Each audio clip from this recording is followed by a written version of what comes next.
Quem está feliz aí, dá um glória a Deus aí. Dá um glória a Deus mais animado aí. Família, eu quero profetizar que o que nós vamos viver aqui nessa noite, por mais que eu acabei de dizer que essa é uma noite especial, eu quero profetizar que o que nós vamos viver aqui nessa noite não será exclusivamente uma experiência de uma noite, porque o Senhor tem nos convidado a um estilo de vida. O Senhor tem nos convidado a termos revelação e entendimento de que a constância e a perseverança são os dois maiores sinais de uma vida cristã vitoriosa, de uma vida cristã genuína, de uma vida cristã madura. Eu quero profetizar que o Senhor tem te chamado à maturidade nesses dias. Eu quero profetizar que neste lugar nós iremos edificar uma igreja de homens e mulheres que são maduros. Nós não seremos o povo do barulho, nós não seremos o povo da aparência, nós seremos o povo da realidade, nós seremos o povo da essência, nós seremos o povo que de fato tem raiz no Senhor. Queria te convidar a você a elevar as suas expectativas, porque nessa noite nós iremos compartilhar neste púlpito aquela que é a maior verdade da história da humanidade, aquela que é a razão do meu e do seu aqui estar. Nós vamos compartilhar aqui dessa noite aquela história que um dia transformou você, transformou a sua casa, transformou a sua vida, transformou a sua família. Nós vamos compartilhar aqui aquela história que não apenas dividiu a minha história, não apenas dividiu a sua história, mas aquela história que dividiu a história da humanidade, porque a humanidade nunca mais foi a mesma. A maneira como eu e você, como nós contamos os nossos dias, nunca mais foi a mesma maneira. Pelo contrário, este acontecimento dividiu a história da humanidade. Até mesmo aqueles que não creem nisso, eles são obrigados a todos os dias, ao serem questionados de que dia é hoje, eles são obrigados a lembrar dessa história que nem eles mesmos acreditam.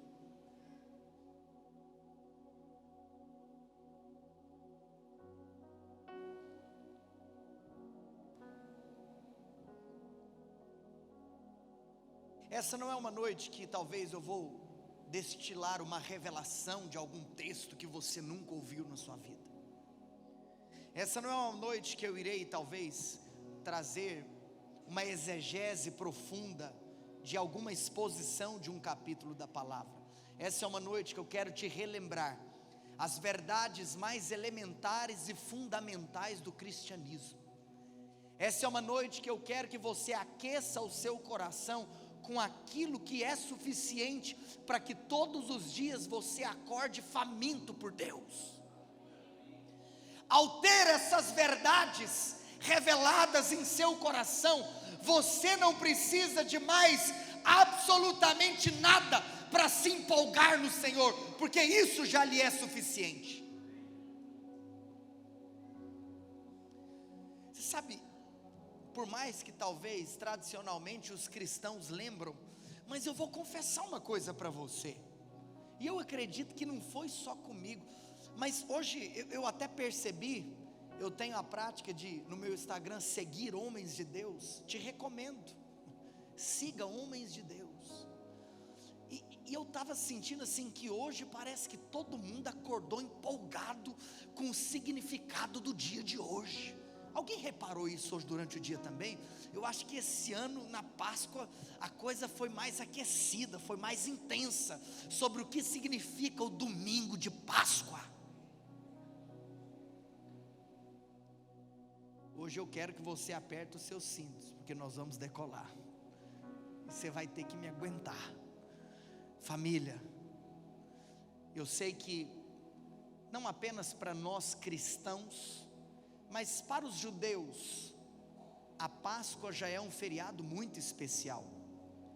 Eu até não farei aqui hoje, mas eu sempre fico comentando com vocês coisas que o Espírito vai falando comigo, e eu vou guardando para ministrar em algum momento. E eu senti no meu coração que em algum momento eu quero ministrar aqui com vocês sobre as 7 festas judaicas, e quais são as aplicações pessoalmente na sua vida, profeticamente e historicamente, dessas 7 festas celebradas pelos judeus. Uma dessas 7 festas é a Páscoa. Muito antes de nós cristãos celebrarmos a Páscoa, os judeus já celebravam a Páscoa. E até porque, antes da vinda de Cristo, aquilo que nós chamamos hoje de judaísmo, antes da manifestação do Filho de Deus na terra, esta é a única religião criada por Deus. O judaísmo é a religião que Deus criou. Todavia, Ele criou para um tempo, Ele criou para uma estação, de tal maneira que o judaísmo seria consumado na vinda de Cristo. E é por isso que a partir do momento que Cristo vem, aquilo que antes era celebrado através de rituais, de cerimônias, de leis, de sacrifício, agora estaria consumado no sacrifício, no ritual, na cerimônia fatal. O Calvário é a grande cerimônia do judaísmo. O Gólgota é o sacrifício dos sacrifícios, o holocausto dos holocaustos. Está dando um pouquinho de microfonia, pode abaixar meu retorno um pouquinho. Família,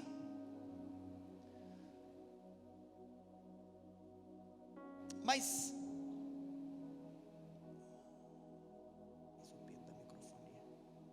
família, mas como eu estava dizendo para você, antes disso, os judeus comemoravam, porque a Páscoa foi instituída. Você sabe da história, o livro de Êxodo nos narra, quando o povo de Deus, que estava por 400 anos escravo na nação egípcia, a promessa do Senhor da liberdade aconteceu, e na ocasião da 10ª praga, o anjo da morte estaria passando sobre as casas, com o intuito de ceifar o primogênito de cada família. Mas naquele dia, iniciou a Páscoa. O Senhor havia ordenado que um cordeiro fosse morto, e que com o sangue deste cordeiro morto, os umbrais da porta de cada casa fossem pintados, de tal maneira que ao anjo da morte passando por aquela rua, ao perceber o sangue do cordeiro pintado do lado de fora da porta da casa, o anjo não poderia entrar naquela casa cujo sangue estava aspergido para o lado de fora.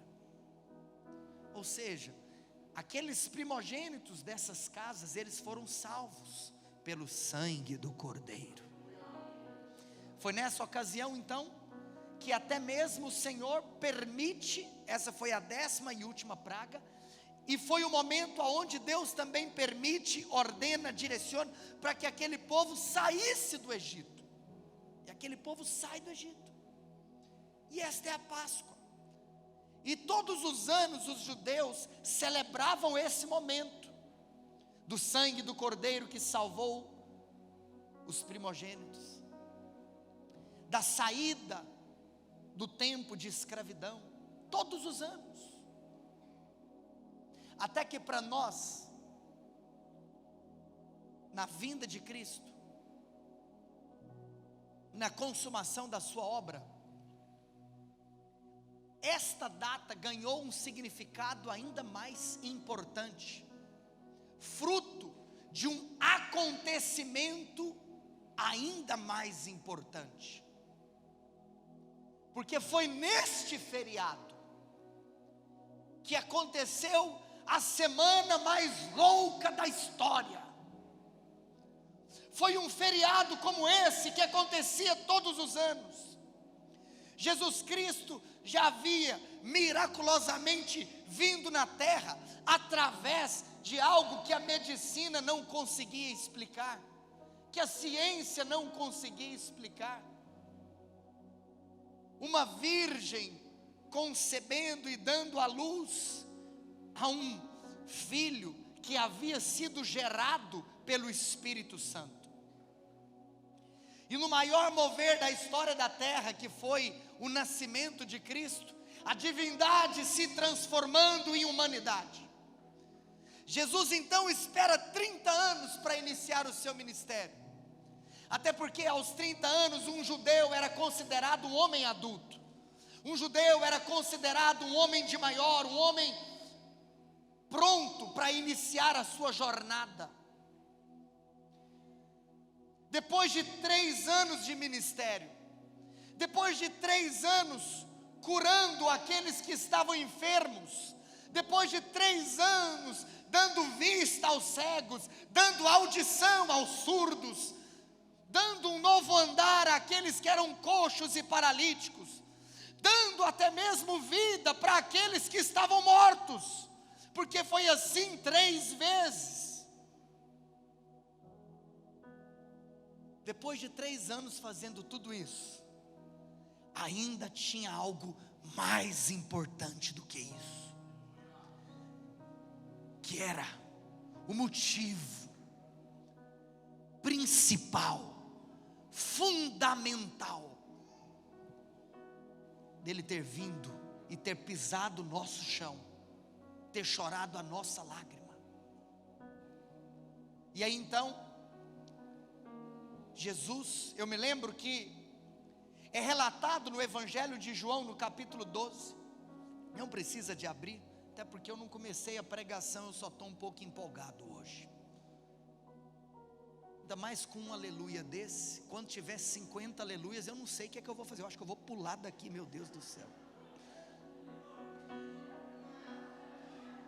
Aleluia, vocês ficam brincando comigo, vocês vão ver. Eu me lembro que em João, no capítulo 12, em um momento histórico, aonde os ensinamentos de Jesus estavam sendo espalhados e difundidos de uma maneira tremenda, aonde o povo estava sendo despertado pelo desejo de conhecê-lo, Jesus recebe um convite inusitado e impressionante, um convite que talvez as pessoas do mundo vivem a sua vida esperando recebê-lo. Que convite é esse, pastor? É o convite das portas das mídias, dos holofotes, da televisão, ou de qualquer coisa que significar a amplitude da sua voz. Em João capítulo 12 é registrado que os gregos procuraram Jesus e fizeram um convite para Jesus. Os gregos convidaram para que Jesus fosse à Grécia.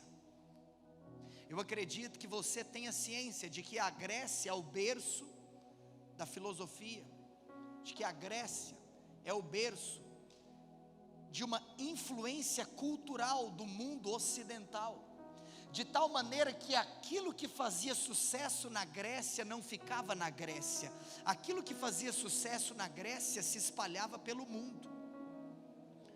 Então, em outras palavras, Jesus estava recebendo um convite para que as suas palavras talvez chegassem nos 4 cantos do mundo até então conhecido, até porque nós tínhamos grande parte do globo terrestre ainda desconhecido. Mas nessa hora, quando Jesus recebe esse convite, quem anda comigo há muito tempo já ouviu eu fazer essa ilustração.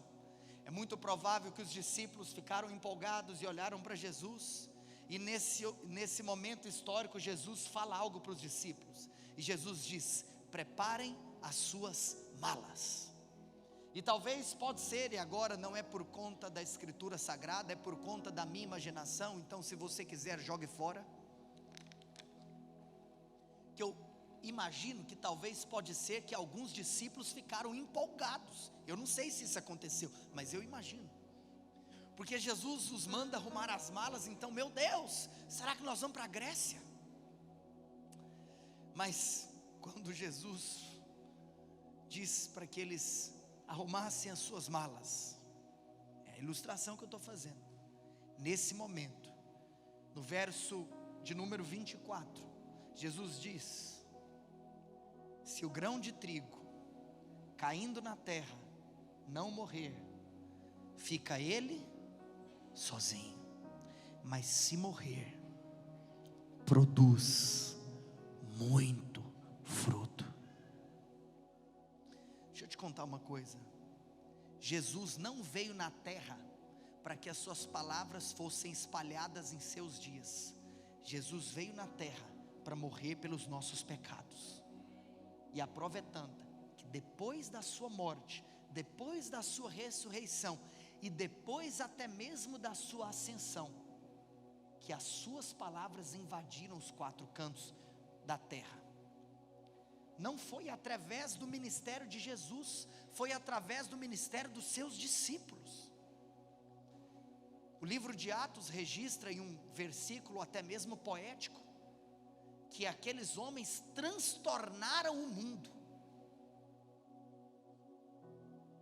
Quando Jesus diz que se o grão de trigo cair na terra, não morrer, fica ele só, mas se morrer produz muito fruto, Jesus fala, agora chegou a hora, nós iremos para Jerusalém. Ou seja, ele foi convidado para ir para a Grécia, para a televisão, mas é a hora de pegar estrada para ir para Jerusalém. Em outras palavras, não é hora de ir para a televisão, é hora de ir para a cruz, é hora de ir para o Calvário, é hora de fazer aquilo pelo qual eu fui chamado para fazer. E aí começa a semana mais extraordinária da história. E hoje eu não quero me deter especificamente nos acontecimentos dessa semana. Você se lembra que de uma maneira triunfal ele entra em Jerusalém, montado em um jumentinho, para que se cumprisse a profecia do profeta Zacarias no seu capítulo 9, aonde aos gritos de Hosana nas alturas, ele entra. Você sabe? Ele chega em primeiro lugar, montado em um jumentinho. Mas eu quero te contar uma coisa, que Jesus, assim como naquele dia ele entrou em Jerusalém, ele vai voltar e pisar em Jerusalém de novo. Mas ele, quando voltar, ele não vai estar montado em um jumentinho, ele vai estar montado em um cavalo branco. Os portais eternos serão abertos. Você sabe, a mesma multidão que gritou Hosana, uma semana depois, ao ser questionada por Pôncio Pilatos, pelo fato de que era comum e tradicional, que na festa da Páscoa sempre um prisioneiro era liberto e solto, Pôncio Pilatos então coloca diante da mesma multidão que havia gritado Hosana, a opção de soltar Barrabás, ou de soltar o próprio Cristo, que havia sido preso injustamente. A multidão que grita Hosana é a mesma multidão que grita crucifica-o.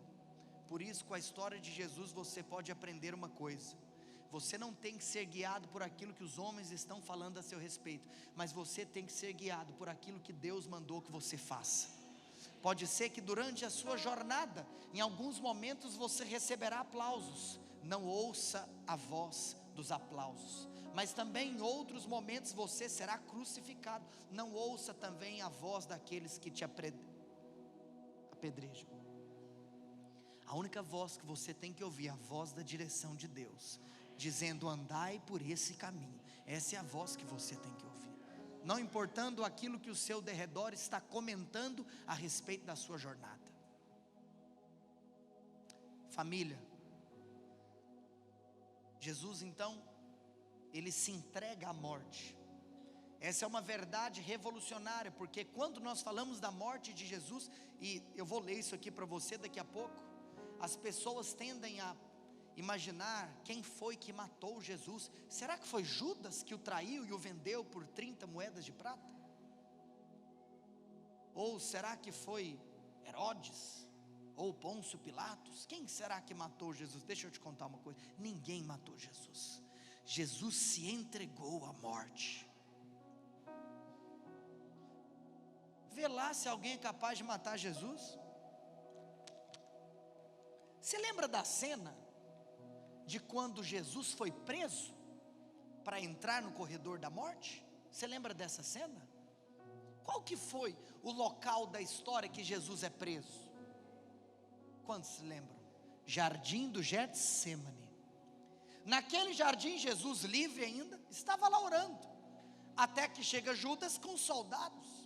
Os soldados questionam: quem é Jesus? No momento que Jesus simplesmente falou: sou eu, todos os soldados caíram no chão. Como que alguém pode pensar que foi o Império Romano que matou Jesus, sendo que quando os soldados que representam esse império ouviram Jesus falando: sou eu, todo mundo caiu no chão? Se Jesus tivesse falado: morra, eu acho que a terra abria, eles caíam direto no inferno. Jesus se entregou voluntariamente. Mas você sabe da história, ele morreu. Mas hoje eu quero trazer aqui brevemente algumas características que não falam da sua morte, mas que falam da sua ressurreição. É claro que nós exaltamos a morte, mas olha aqui para mim, a morte, ela só é exaltada, a morte de Jesus, ela só é exaltada por causa da ressurreição. É a ressurreição de Jesus que faz a sua morte ser exaltada. E hoje eu estou aqui para te relembrar, e para que essa verdade invada o seu coração, de que sem ressurreição não existe evangelho. A ressurreição é o ponto alto do evangelho. A ressurreição é o maior sinal do cristianismo. Sem ressurreição não existe esperança. Se não fosse ela, nos restaria um lamento dramático e doloroso. Você sabe, talvez se você sair daqui e se encontrar com alguém que você conhece, ele vai perguntar: onde você estava? E você, rotineiramente, vai falar: eu estava na igreja. Deixa eu te contar uma coisa: aonde a igreja nasceu? A igreja nasceu no túmulo vazio, porque o túmulo vazio é o berço da igreja. Se nós estamos aqui hoje, se essa igreja está cheia hoje, é porque o túmulo está vazio. É o túmulo vazio que enche as igrejas. As melhores notícias que o mundo já ouviu vieram do túmulo vazio de Jesus. A história da Páscoa, ela não termina em um funeral, mas a história da Páscoa, ela termina em uma festa. Hoje, domingo, é dia de festa. Sexta-feira é dia de choro. Sábado é dia de silêncio. Mas domingo é dia de festa. Eu tenho percebido também que muitos profetas de Deus estão falando sobre o silêncio. Até porque na sua vida é importante que você identifique essas estações. Existem tempos de lágrimas, existem tempos de silêncio e existem tempos de júbilo. E você tem que saber que sempre entre a lágrima e o júbilo haverá o silêncio. Existem momentos que talvez você não discerne o porquê que você não consegue ouvir. Mas olha aqui para mim, o silêncio de Deus não significa que Ele está passivo. Pelo contrário, o silêncio de Deus significa que Ele está trabalhando. Todas as vezes que você talvez achar que Deus está em silêncio, na realidade não se preocupe, é porque Ele já está trabalhando em seu favor. O maior silêncio da história se deu no período que os historiadores chamam de o período intertestamentário. O período entre os dois testamentos, o Antigo e o Novo Testamento. Você se lembra que no Antigo Testamento muitos se levantaram para profetizar a respeito da vinda do Senhor, para profetizar a respeito da santificação que Deus estava fazendo no seu povo. O Senhor levantou Isaías, Jeremias, Ezequiel, Daniel, Oséias, Joel, Amós, Obadias, Jonas, Miqueias, Naum, Abacuque, Sofonias, Ageu, Zacarias, Malaquias. Mas depois de todos esses profetas, os 16 que eu acabei de citar, por terem sido autores de livros bíblicos, mas outros também que talvez você nem conhece o nome, por 400 anos, não houve profeta na terra. Por 400 anos, depois de tantos que fizeram tantos milagres como Elias, como Eliseu, acabou, cadê? Diz outro, aonde que está esse Deus? Cadê o Deus que fez o mar vermelho se abrir, que fez o rio Jordão se abrir? Cadê esse Deus que fez fogo cair do céu? Cadê esse Deus que multiplicou isso ou aquilo? Cadê esse Deus? Talvez no período de 400 anos, alguns questionaram, será que essas histórias eram verdadeiras? Será que esses profetas eram mentirosos? Será? Mas olha aqui para mim, todas as vezes que Deus estiver em silêncio, na realidade, é porque Ele está prestes a realizar o maior de todos os feitos da história. 400 anos depois de de Malaquias, que tinha sido o último, não é porque está na ordem do índice do sumário da sua Bíblia, é porque cronologicamente ele foi o último mesmo. 400 anos depois de Malaquias, Deus levanta um profeta chamado João Batista. E João Batista, ele disse: eu estou aqui para preparar o caminho daquele que virá depois de mim.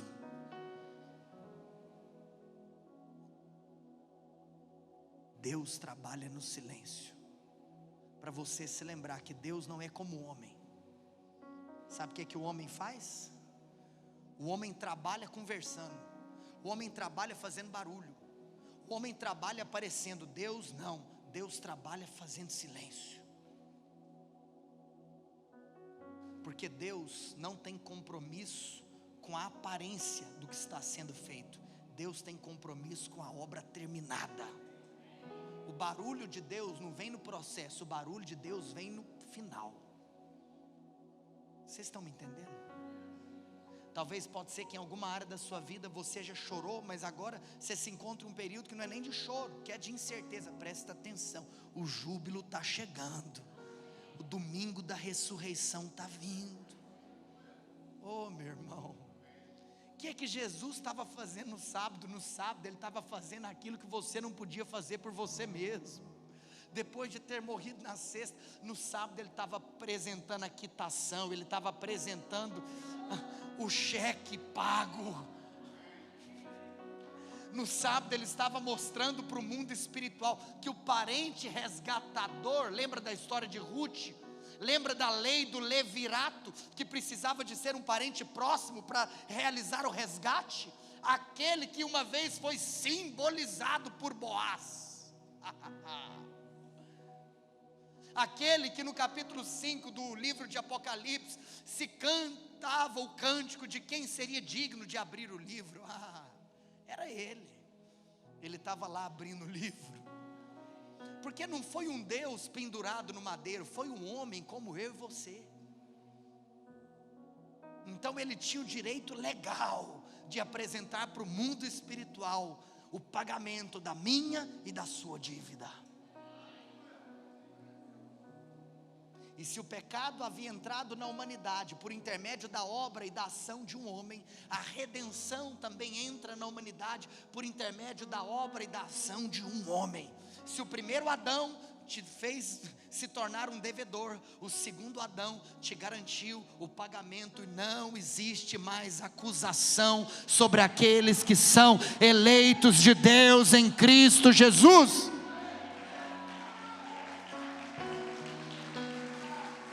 O segundo Adão pagou a dívida. Por isso, o diabo não pode bater na sua porta para te acusar. Se você pecar, você chora, pede perdão, arrepende e muda de vida. Mas não aceita a acusação do diabo. Porque ele não tem legalidade. Por isso você não chora por condenação, você chora por amor. O choro do arrependimento do santo, do justo, é aquele choro de falar: como que eu fiz isso com meu amado? Como? isso não combina com a vida que eu levo, com a vida que eu recebi. Esse é o choro de arrependimento na nova aliança. Não é um choro de, ai, eu estou desesperado, Deus vai me matar. Presta atenção, Deus não vai te matar. Porque se Ele fosse te matar, por que Ele mataria o filho dele? Você sabe que para você entender a nova aliança, você tem que pensar com a lógica de Deus. Se você está com medo de Deus te matar por causa do pecado que você cometeu, não faria sentido Deus ter matado Jesus antes. Deus matou Jesus para não ter que te matar, cidadão. Só que o negócio é que quando você descobre que Jesus teve que morrer por causa do que você está aprontando, se isso não te faz ser santo, meu filho, eu estou com dó de você, você está indo para o inferno. Mas que bom que você está aqui hoje. Você pode aceitar Jesus. Hoje você pode encontrar com a sua salvação.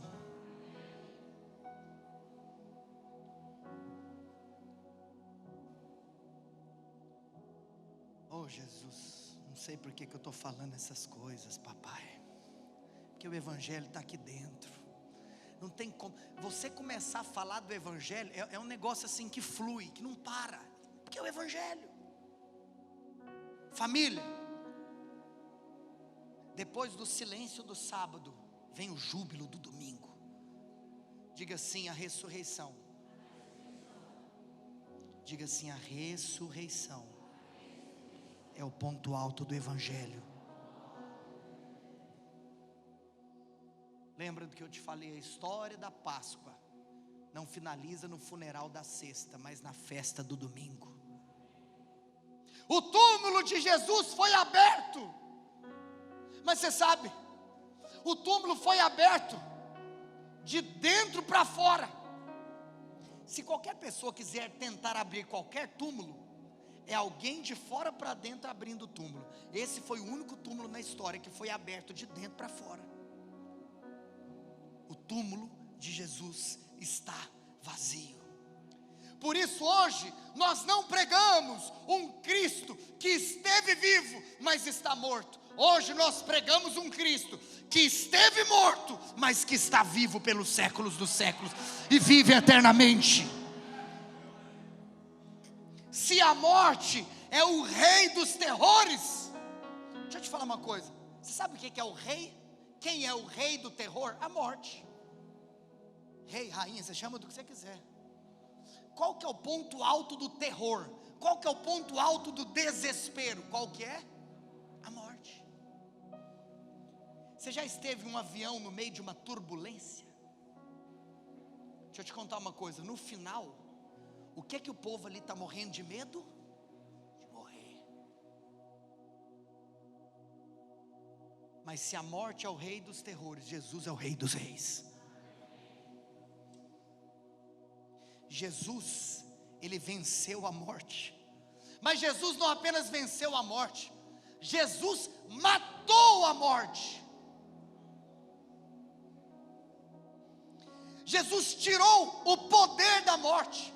E no futuro, a morte será lançada no lago de fogo. Hoje, eu estou aqui para te dar uma notícia. Que por causa da ressurreição de Jesus, os mártires não morreram em vão. Por causa da ressurreição de Jesus, os missionários não cruzaram fronteiras em vão. Porque Ele ressuscitou, nós temos uma verdade sólida debaixo dos nossos pés e uma esperança viva, latente em nosso coração. Mas talvez alguém vai falar, pastor, mas infelizmente, até hoje, a ressurreição, ela é contestada por pessoas. É claro que ela é. Por que existe até hoje a cristofobia? Por que existe até hoje pessoas que maltratam, que esculacham, que zombam do nome de Cristo? Deixa eu te perguntar uma coisa. Tem alguém hoje falando mal dos Césares romanos? Não tem. Tem alguém hoje falando mal dos ditadores antigos? Não tem. Tem alguém hoje falando mal dos faraós do Egito? Não tem. Sabe por quê? Sabe qual é a semelhança de todos aqueles que hoje ninguém fala mais mal? Todos eles estão mortos. Então, se tem gente falando mal de Jesus, é porque diferentemente dos Césares romanos, diferentemente dos faraós egípcios, diferentemente dos ditadores antigos, ele não está morto, ele está vivo.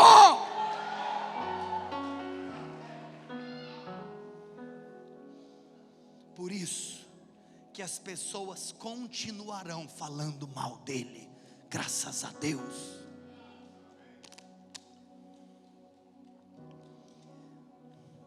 Projeta para mim, na primeira carta de Paulo, aquele povo que habitava na Grécia, aos Coríntios, no capítulo 15, até me deu vontade de fazer uma explanação, uma exposição desse capítulo todo, mas eu vou me deter apenas aos 8 primeiros versículos, porque depois eu quero aconselhar você, se debruce no capítulo 15 de 1 Coríntios, porque é Paulo falando sobre a ressurreição.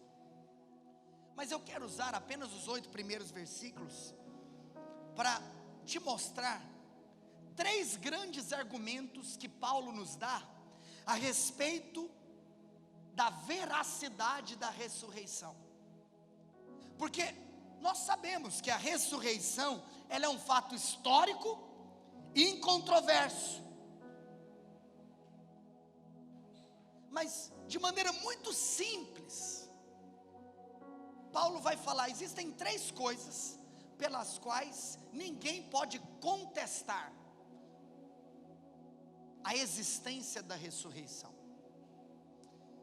A Escritura diz, eu vou ler: irmãos, venho lembrar-vos o Evangelho. Lembra que eu te falei, não existe Evangelho sem... Vamos lá, não existe Evangelho sem... Este é um capítulo que vai falar sobre a ressurreição. Então você pode entender aqui que o Evangelho e a ressurreição são 2 coisas que estão interligadas. Não, irmãos, venho lembrar-vos o Evangelho que vos anunciei, o qual recebestes e no qual ainda perseverais. Em outras palavras, você que recebeu o Evangelho, você que tem perseverado, com quem que Paulo está conversando aqui? Com aqueles que são salvos. A primeira coisa que atesta a ressurreição é a salvação. Olha aqui para mim, a minha salvação, a sua salvação, a salvação de Paulo e a salvação desses irmãos comprovam a ressurreição. Por ele também sois, por ele, pelo Evangelho, pela ressurreição, que eu e você somos salvos. Se retiverdes a palavra, tal como vou-la preguei, a menos que tenhais crido em vão. Deixa eu te contar uma coisa. Talvez você pode me perguntar, deixa eu só acabar de ler tudo, vamos lá, verso 3. Antes de tudo vos entreguei, o qual também recebi, que Cristo morreu pelos nossos pecados, segundo as Escrituras, segura isso aí, e que foi sepultado e ressuscitou ao 3º dia, ressuscitou segundo as Escrituras, e apareceu, apareceu, a Cefas e depois aos 12, e depois foi visto por mais de 500 irmãos de uma só vez, dos quais a maioria sobrevive até agora, porém alguns já dormem. Depois eu quero pregar sobre esse dormem aqui. Depois foi visto por Tiago, mais tarde por todos os apóstolos, e afinal, depois de todos foi visto também por mim, como por um nascido fora de tempo. Eu vou ler só até aqui, mas depois você vai ler esse capítulo todo hoje antes de dormir.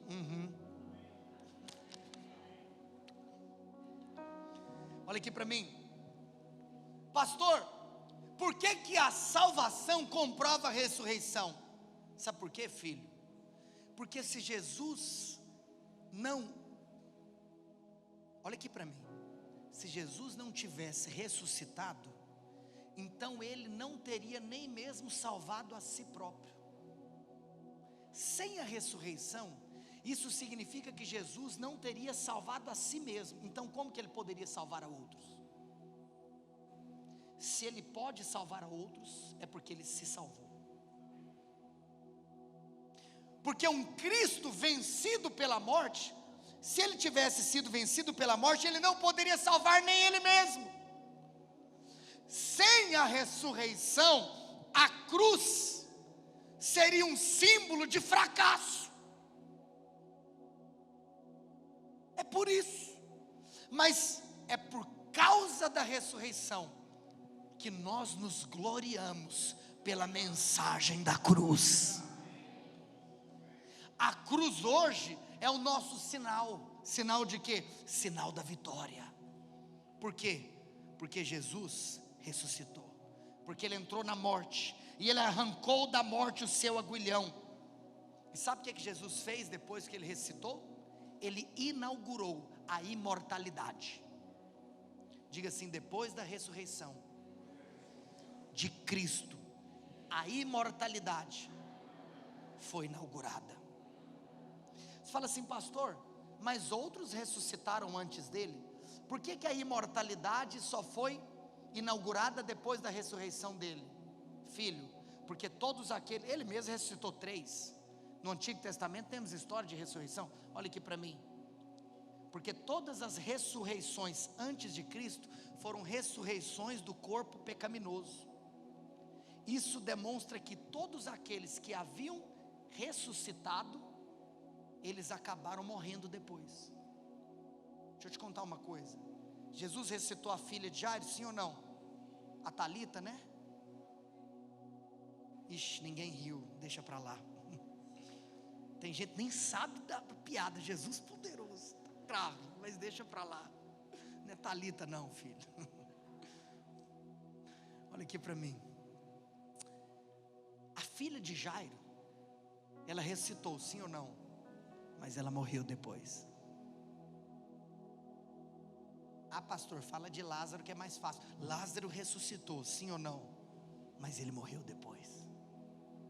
Mas Jesus, ele ressuscitou com o corpo glorificado. Então a ressurreição de Jesus, ela inaugura a imortalidade. Oh, amados, nós estarmos aqui hoje é uma prova da ressurreição. Porque aquele que ressurgiu, ele tem o poder de nos salvar. Ele não teria esse poder se ele não tivesse ressuscitado. Então, em primeiro lugar, a salvação comprova a ressurreição. Mas em segundo lugar, a veracidade das escrituras comprovam a ressurreição. Porque eu li para você nos versos 3 e 4 que Paulo vai dizer que tudo que aconteceu, aconteceu segundo aquilo que estava escrito antes de acontecer. Ou seja, o fato de ter acontecido algo que já estava pré-determinado e previamente anunciado, comprova a veracidade do fato ocorrido.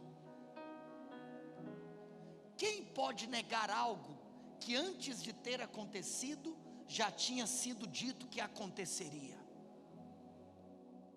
A veracidade das escrituras, a inerrância das escrituras, comprova a ressurreição. Sabe por quê? Porque ele morreu pelos nossos pecados, segundo as escrituras. Ele foi morto, foi sepultado, mas ressuscitou, segundo as escrituras. A morte de Jesus, olha aqui para mim, a morte de Jesus não foi um acidente. Não. Ai, Jesus sucumbiu pelo poder do Império Romano. Não.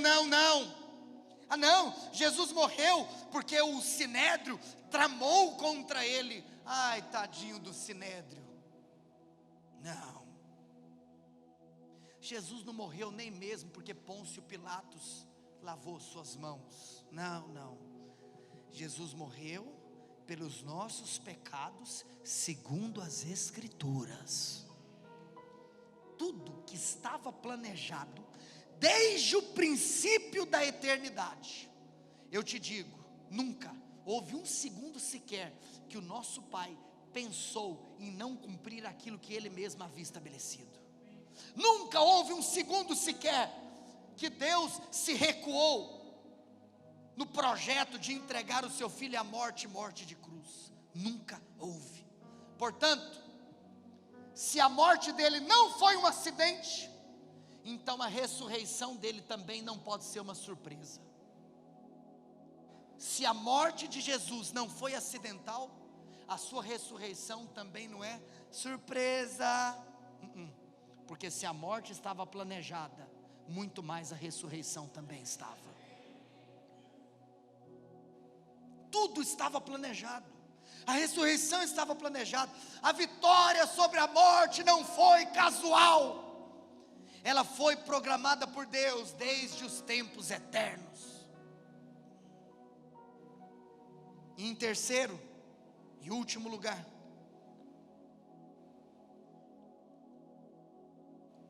Paulo, a partir do verso 5, ele vai dizer, sabe por que essa ressurreição é incontestável?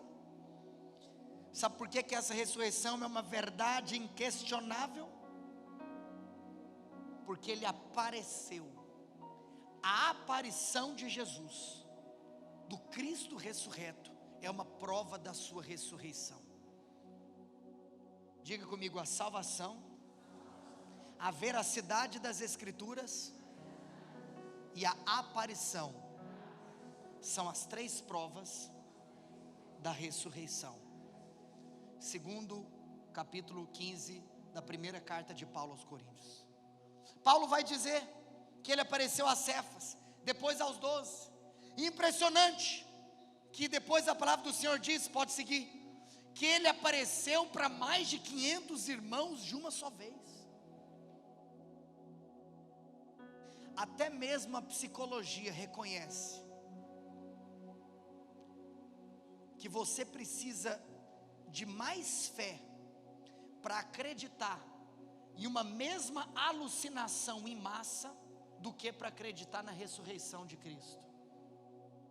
Talvez você for pastor, não entendi nada, é porque você não presta atenção. Vamos lá. 500 pessoas de uma só vez disseram que viram a mesma coisa. Pergunta para um psicólogo qual é a probabilidade de na mesma hora, no mesmo instante e no mesmo lugar, 500 pessoas terem exatamente a mesma alucinação. Se isso fosse uma alucinação, a psicologia vai te dizer, você precisa de mais fé para acreditar nessa alucinação coletiva do que na ressurreição de Cristo. A aparição de Jesus é uma prova incontestável da sua ressurreição. A ressurreição de Jesus foi um fato comprovado, com provas irrefutáveis e evidências absolutamente convincentes. Sabe o que hoje eu estava lendo um comentarista dizer? Ora, se fosse tão fácil assim dizer que a ressurreição era uma mentira, Atos capítulo 2 poderia ter sido diferente. Aliás, a gente nem teria hoje, se fosse uma mentira.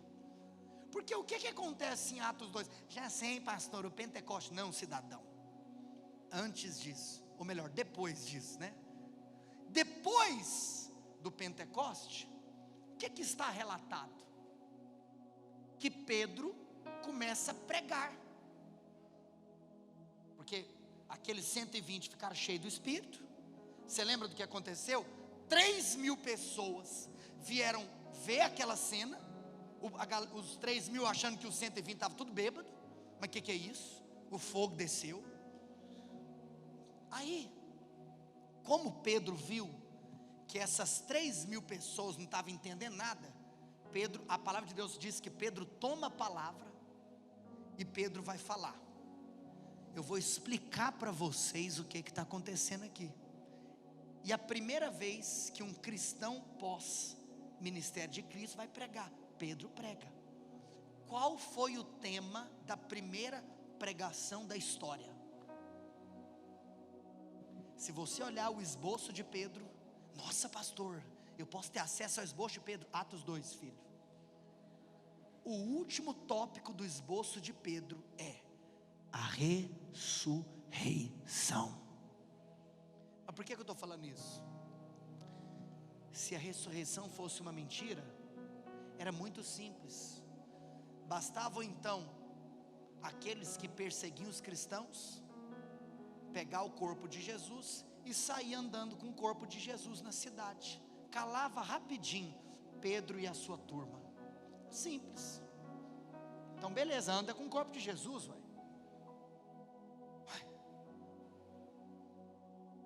Ninguém sabia onde estava o corpo, porque ele não estava lá. É por isso que hoje eu estou aqui. Lá em Atos 2 foi a primeira pregação. Se Jesus voltasse nesse exato segundo, essa aqui seria a última da história. E nós estamos falando sobre o mesmo assunto. Tem uma coisa muito louca para te contar. Mais forte do que a aparição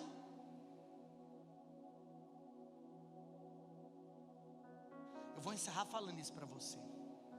Mais forte do que a aparição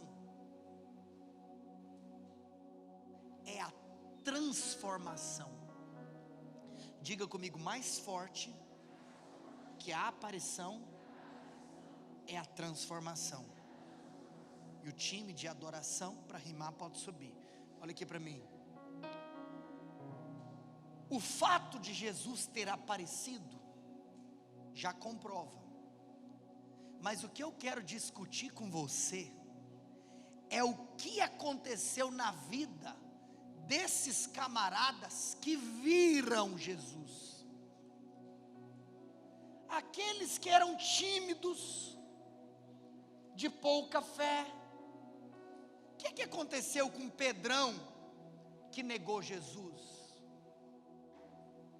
O que aconteceu com Pedro que se escondeu quando falaram que ele era um deles? Cadê o medrosão do Pedro? Onde que ele está? O que aconteceu com aquele Pedro que tinha voltado a pescar? Porque Jesus tinha morrido, tinha desviado, tinha voltado à velha vida. O que aconteceu com Tomézão, que só acreditou depois que viu? O que aconteceu com esses homens desacreditados? Você sabe uma coisa que ninguém conseguiria explicar? Porque mais forte do que a aparição é a transformação que eles tiveram. Como que você vai explicar que aqueles homens que estavam tomados pelo medo, agora eles enfrentam uma mudança radical nas suas vidas, se tornam pessoas corajosas, audaciosas, intrépidas? Eles agora enfrentam tudo e todos. Como que esses homens tomados pelo medo agora vão enfrentar açoites, vão enfrentar um verdadeiro martírio, porque eles morreram em favor do nome de Jesus? Pedro, que quando uma criada falou que ele era um deles, morrendo de medo, fugiu. Agora, na hora que foi ser morto, crucificado, ele ainda teve a ousadia de falar: pois se é para me crucificar. Aquele que tinha negado falou: então faça um favor. Imagina, mano, morremos, me crucifica direito. Que isso, meu Deus do céu? Como que tinha desviado, tinha voltado a pescar, mandou crucificar direito? É porque falou: deixa eu te contar uma coisa. Teve um dia que eu neguei, porque eu tinha medo da morte. Mas agora, depois que eu vi aquele que matou a morte, eu não tenho medo da morte. Então se for para me matar, você vai fazer um favor para mim. Você vai virar a cruz de cabeça para baixo, porque eu não sou digno de morrer como ele morreu. E aí Pedro morre de cabeça para baixo. Por quê? Por um pedido pessoal. Como que você me explica isso? Porque deixa eu te contar, olha aqui para mim. Eu vou encerrar falando uma coisa para você. Porque é impossível você não ser transformado ao contemplar o Cristo ressurreto. Eu vou te contar o que vai acontecer aqui agora. Mortos vão ressuscitar. Pessoas que estavam mortos em seus delitos e pecados vão ressuscitar hoje. Você que estava vivendo uma vida perdida, de perdição, você vai nascer de novo hoje. Você que estava desviado, você vai voltar para a casa do Pai hoje. Você que estava cansado, vai ser renovado hoje. Você que estava desesperançoso, vai sair daqui com a fé queimando e bradando dentro de você. Porque não tem como você ver o Cristo ressurreto e não se transformar em uma nova pessoa. Não tem.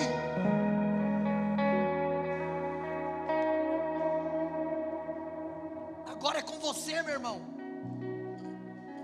Agora é com você. Olha aqui para mim. Para sempre. Faz um favor, já que eu estou no 15, antes de eu ir para aquele outro capítulo para encerrar, vai lá para o final do verso 15, esse é meu último tópico, verso 54.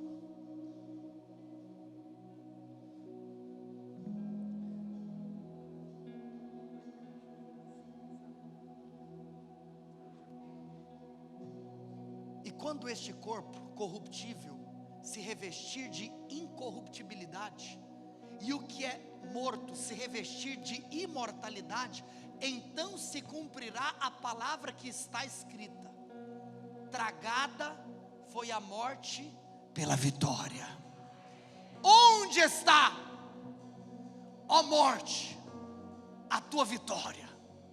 Onde está, ó morte, o teu aguilhão? O aguilhão da morte é o pecado. E a força do pecado não é a graça não, é a lei. Graças a Deus que nos dá a vitória por intermédio de nosso Senhor Jesus Cristo. Olha, deixa eu te contar uma coisa.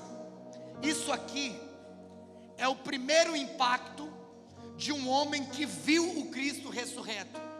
Eu não sei se você notou. O último versículo que eu tinha lido aqui para você era o verso 8. O que acontece no verso 8? Paulo diz que ele mesmo viu o Cristo ressurreto. Que ele falou, primeiro apareceu para Cefas, depois para os 12, depois para mais de 500 irmãos de uma vez, aí depois ele termina, no final ainda apareceu para mim, que sou o pior de todos. Aí eu estou te contando, eu te contei, presta atenção, eu vou finalizar a palavra agora.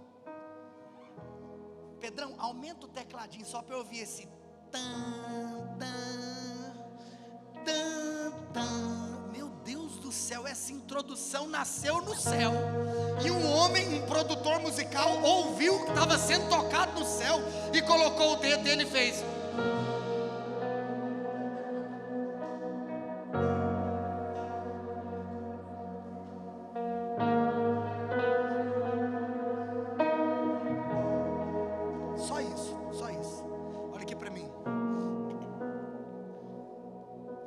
Falei para você as 3 provas que a ressurreição é verdadeira.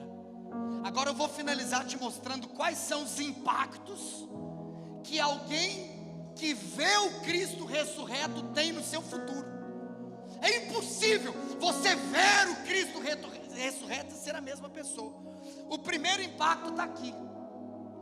O primeiro impacto de quem vê o Cristo ressurreto é que a ressurreição de Jesus traz para o cristão uma nova perspectiva sobre a morte terrena. Diga comigo, a ressurreição traz para o cristão uma nova perspectiva da morte terrena. Então volta lá para o verso 54. Sabe o que eu imagino? Que na hora que Paulo falou isso, eu fico pensando que Paulo imaginou que a morte tinha aparecido para ele. Eu fico imaginando Paulo, imaginando a personificação da morte. E eu fico imaginando Paulo falando isso, pondo o dedo na cara da morte. Morte, quando este corpo corruptível se revestir de incorruptibilidade, e o que é mortal se revestir da imortalidade, então se cumprirá a palavra do Senhor que está escrito: morte, tragada foi você pela vitória. Qual vitória? Onde que está a morte? Onde que está a sua vitória? Onde que está o seu aguilhão? E aí vai para o verso 57, e aí Paulo fala: graças a Deus que me dá a vitória. Em outras palavras, morte, você perdeu o poder que você tinha sobre a minha vida.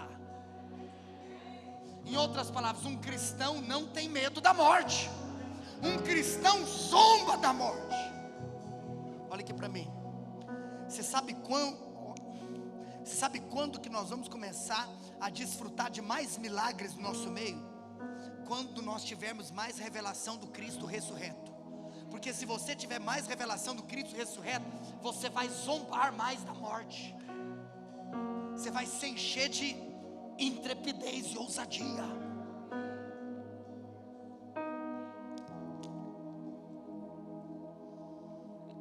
Deixa eu te contar uma coisa. O rei dos terrores, que é a morte, foi o último inimigo a ser vencido, mas ele já foi derrotado, ele foi nocauteado. Na morte de Jesus, a morte morreu. Ele arrancou o aguilhão da morte. Agora, não é a morte mais que tem a última palavra. Agora, o túmulo gelado não é mais o seu último endereço. Morrer para um crente não é uma tragédia. Mas sabe o que significa morrer para um crente? Deixar esse corpo podre e ir habitar com o Senhor Jesus no céu. E estar com Cristo é incomparavelmente melhor. É por isso que Deus fala que a morte dos santos é o quê? Preciosa para Deus.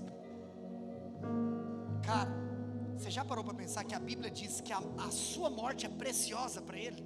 Em outras palavras, a sua morte é: meu filho está chegando em casa. Mas eu quero te falar uma última coisa. Eu quero que você fique em pé, mas não converse. Fique em pé. Depois que eu tinha terminado de preparar essa palavra, fecha as portas aí para mim, por favor. Olha aqui para mim. Depois que eu tinha terminado de preparar essa palavra, eu fui surpreendido por Deus. O Senhor Jesus me fez uma pergunta. Sabe qual foi a pergunta que Ele fez? Qual que é o nome da sua igreja? Eu falei: ô Senhor, Tu sabes de todas as coisas, vai. Deixa eu fazer uma pergunta para vocês. Qual que é o nome da sua comunidade local? Qual que é? Lucas capítulo 24. A história conta que estavam caminhando dois discípulos para Emaús. Por que eles estavam caminhando para Emaús? Vai lá para o verso 14. Vou te contar uma coisa. Eles estavam caminhando para Emaús porque para eles Cristo tinha morrido. Para eles tudo estava acabado. Talvez pode ser que Emaús era a cidade, até porque a Bíblia diz que é uma aldeia que algum dos discípulos morava antes, talvez. E eles estavam indo lá caminhando desacreditados. Você sabe que aparece uma pessoa nessa caminhada. Quem que aparece nessa caminhada? Quem que aparece na caminhada para Emaús? Deixa eu te contar uma coisa. Não é só Jesus, é o Cristo ressurreto. E aí, olha como que eles estavam antes. Volta. Ó, iam conversando a respeito de todas as coisas sucedidas. O que é sucedido? Que Jesus tinha morrido, aquela coisa toda. Aconteceu que enquanto conversavam e discutiam, Ele apareceu. O próprio Jesus se aproximou e ia com eles. Presta atenção, eles sabiam que era Jesus, sim ou não? Não, porque os olhos estavam fechados. Porque se você não tem revelação do Cristo ressurreto, você vive uma vida cristã sem revelação de quem você é, do que você possui. Por isso que você tem que ter revelação da obra consumada. para você ver.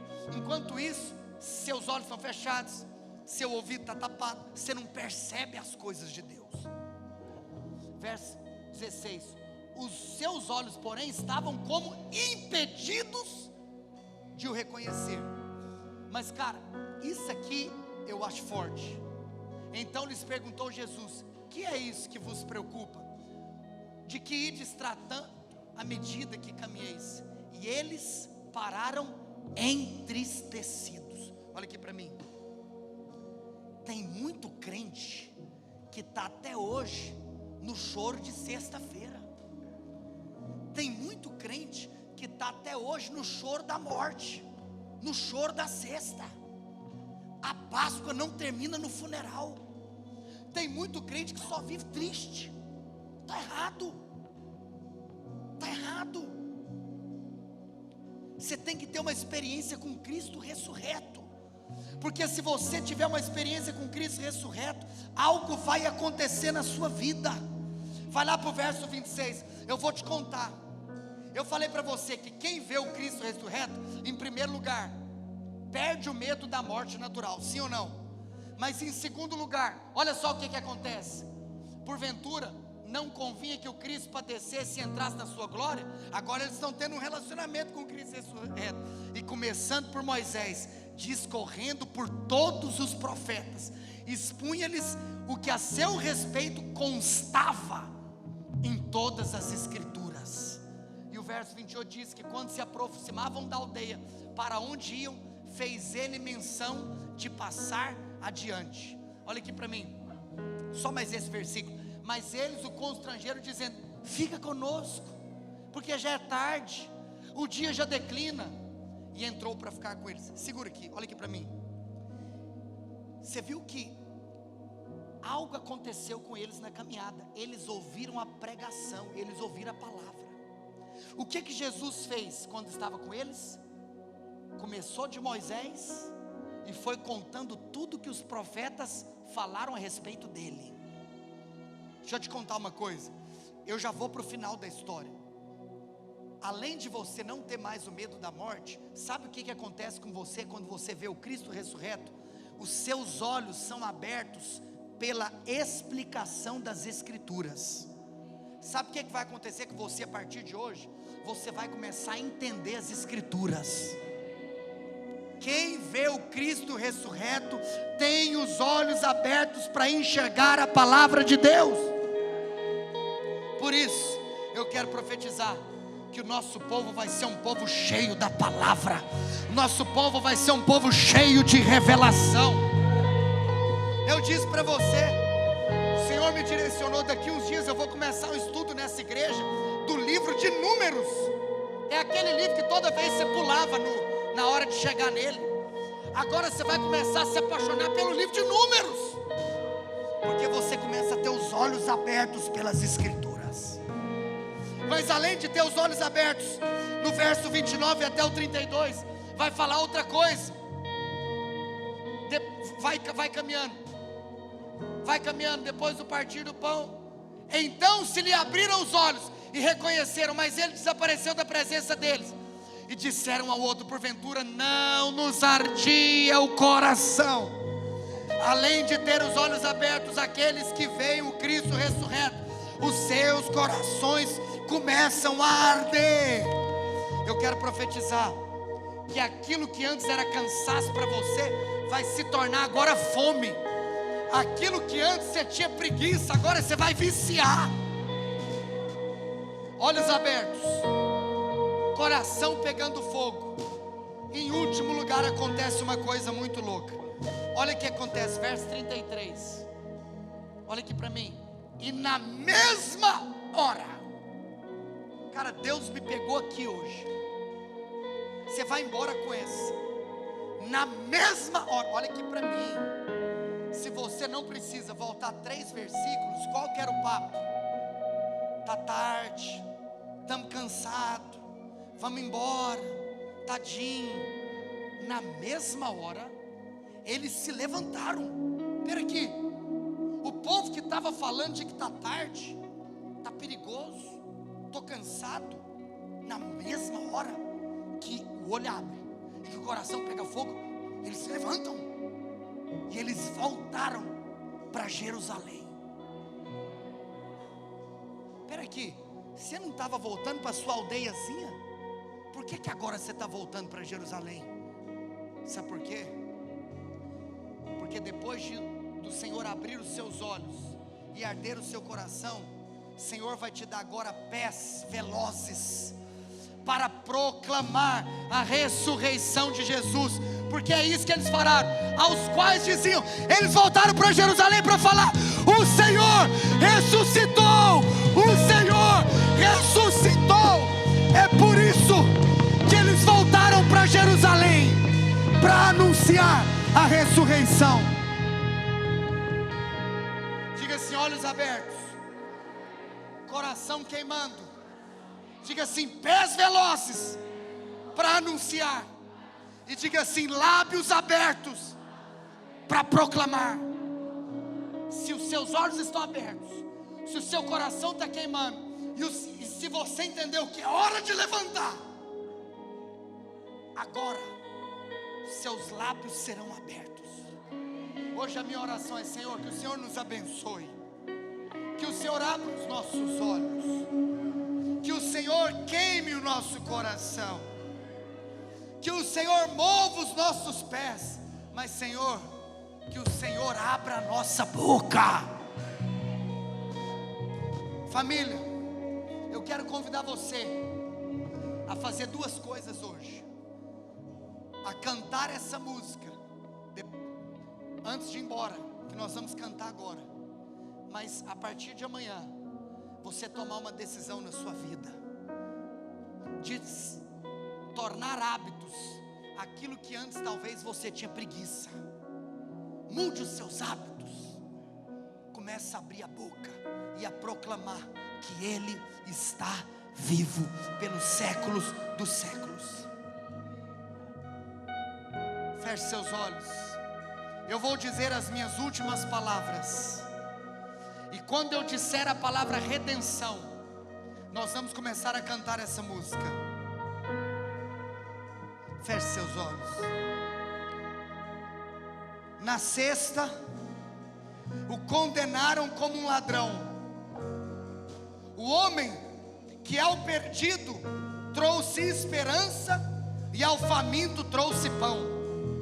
No sábado, lamentaram a sua morte. E do outro lado, o Filho do Homem mudava a nossa sorte. Mas no domingo, se levantou vitorioso, Jesus, o Cristo, ressurreto e glorioso. Aquele que morreu, mas hoje está vivo para sempre, e que intercede por nós intensamente, até o dia que nos reuniremos novamente diante da sua glória. Eu e você vamos sorrir eternamente. Só em Cristo está a vida, a esperança, fruto da sua paixão. E nessa Páscoa